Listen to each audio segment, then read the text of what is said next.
So I had a comment asking if I'd make a video about how we handle the kids during a church service, and I really like the way our church does it. They have nursery until they have like the babies, then they have the 6 months to walkers, and they have the walkers to 2 years old, and then once they're in the 2-year-old class, it's actual structure, like lessons, nothing too advanced. Of course, they're two, but they'll do like the first catechism question of who made you? God did. They'll do like one Bible verse.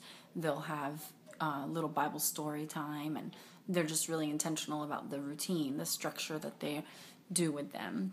And they're preparing them for the 4-year-old class, because they stay in there for 2 and 3. Then in the 4-year-old class, it's official Sunday school, and they're really intentional about having great Sunday school lessons. They cover various Bible stories throughout. They hand out sheets with questions that they send home with the parents so that we can talk about the things they discussed and learned about during Sunday school, and then of course expound on those things.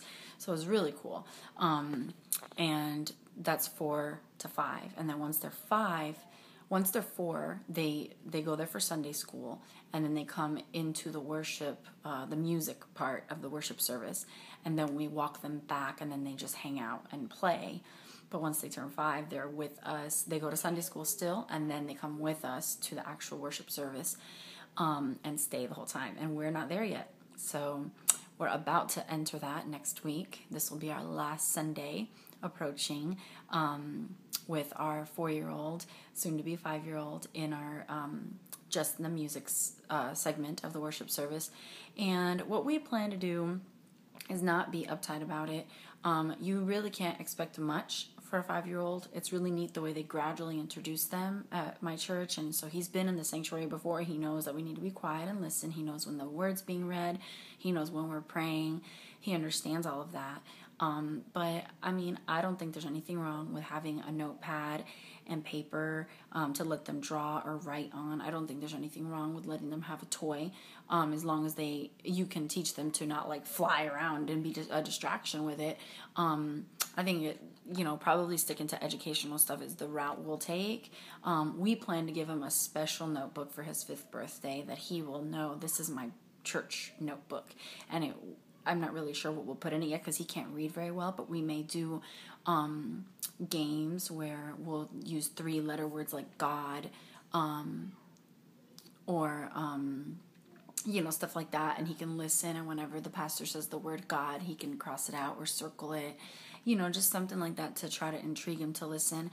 The older kids do church bingo, which is awesome. The moms will make out diagrams with different words, so anything you can think of, holy, God, Jesus, water, I don't know, whatever you can think of, and then they have to listen to the sermon so that they can listen for the words to see who wins. And I'm not really sure what they do as far as prizes or rewards or anything like that if anybody wins, but it's just fun for them to play.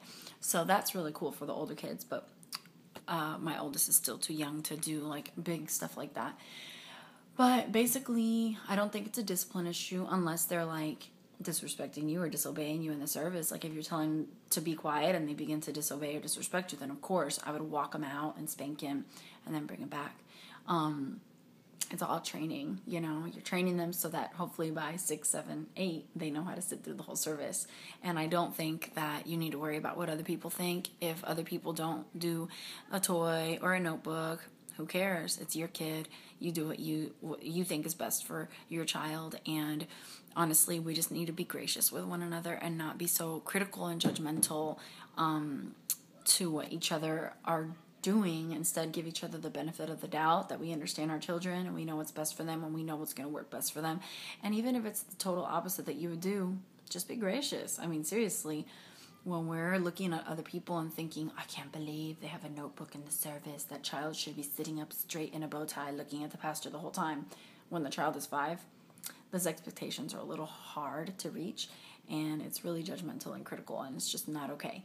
So if you're a person that worries about what people think too much, just pray that the Lord will help you not care, because that is just, people need to be gracious to you.